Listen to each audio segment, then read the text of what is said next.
Dudes, so here's what's happening. I'm going on vacation on Friday, which is kind of put me in a pickle because Randall's also going with me, and we're going on a cruise to the Bahamas. Which, hey, if you're on the cruise ship, let's go play some blackjack. I am gonna wear a bolo tie and make people call me Tex just for fun. But no, so I'm kind of in a spot because here's what I got going on. There's that big job I showed y'all in Fort Worth, right? It's over 100 fixtures. It's the whole fifth floor, whatever, seventh floor, something like that. It's the whole floor. Well, we got the whole floor under it. We got 4 jobs there that we got to get going. We got to pop off on them right now. Then we got the floor above that that's about to start right after this is over. Okay. Simultaneously, I have that 4-story project in HEB area that is it's the school, and it's going on in earnest now. I got to get that going. But I just got 3 more spec suites in Frisco.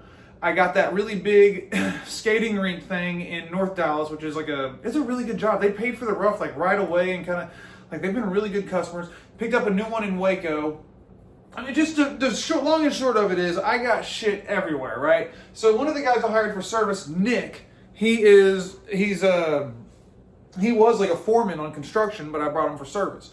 And he wants to do service, so I'm kind of screwing him here, but I'm kind of making him, while Randall's going to be with me on this cruise ship, I'm having him kind of fill in as the supervisor, the main guy on the construction side because he has so much experience. So he's kind of having to spend all this week and next week on these big, massive projects.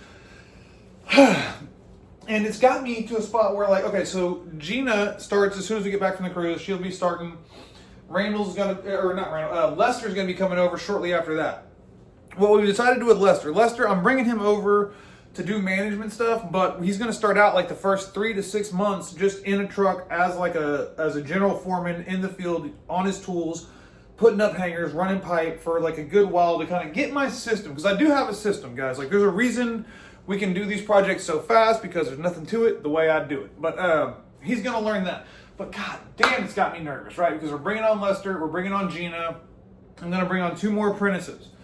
So that's a whole other, getting too far away from the mic, that's a whole other construction crew, which is big time. But then on top of that, right after I get back from this cruise, I'm gonna start the process of getting my TACLA license, which not even technically, I'm qualified to get it.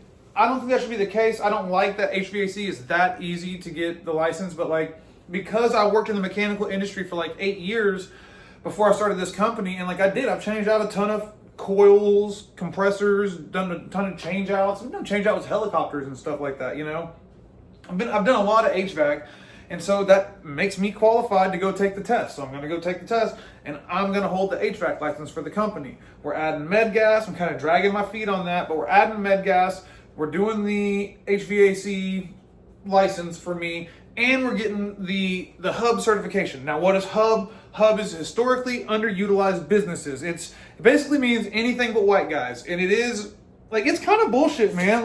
It really kind of is because if anybody knows my background, it's dude, it's a fucking, I might as well be a fucking, a lesbian lady here. I come from nothing. I didn't have a leg up. I guess I'm kind of tall white guy.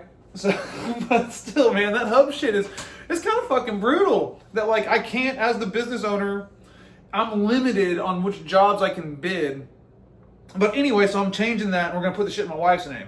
So with the HVAC, with the med gas, with the hub, we are gonna be an elite company. There's gonna be very few people that have the offerings that I have. It's making me feel really good. Okay, but here's the scary part.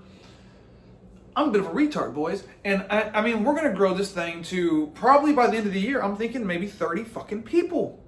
30 people potentially, at least 25. At least 25, which is a lot for a dum-dum like me. I cut my own hair, and I haven't done it. That's how dumb we are here, so not smart, man. But with Gina here, the systems are going to be good.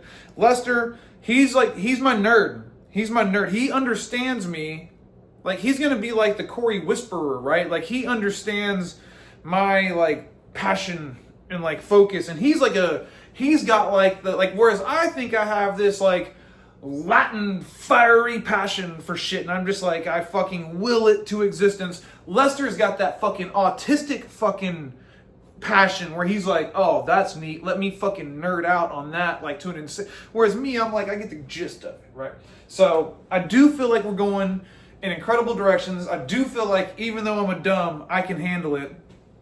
I mean, we're on track to get to the 100 employee mark, and then as soon as we hit the 100 employee mark, we're gonna fucking push hard for the $100 million mark. I legit think I can do it.